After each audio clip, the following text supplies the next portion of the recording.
જય શ્રી કૃષ્ણ મિત્રો, કેમ છો? મજામાં ને? આજે બનાવશું આપણે દૂધીના અલગ રીતના ઢોકળા.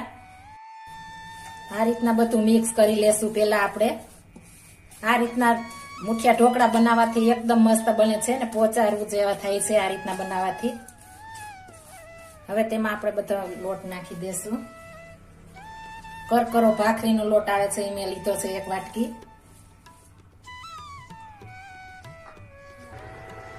આપણે એક પ્લેટમાં બધા કાઢી લીધા છે. હવે આપણે એને ઠળવા દેશું. ઠળ્યા પછી જ આપણે એને કટ કરવાનું. જો પેલા કરશું તો એ વિખાઈ જશે અને સરસ રાઉન્ડમાં નહીં થાય, એટલા માટે થોડી વાર ઠળવા દેશું. ત્યારબાદ જ આપણે કરશું કટ એને.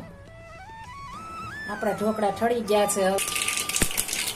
ટેસ્ટફુલ બનાવવા માટે 2 ચમચી મેં પાણી નાખ્યું છે.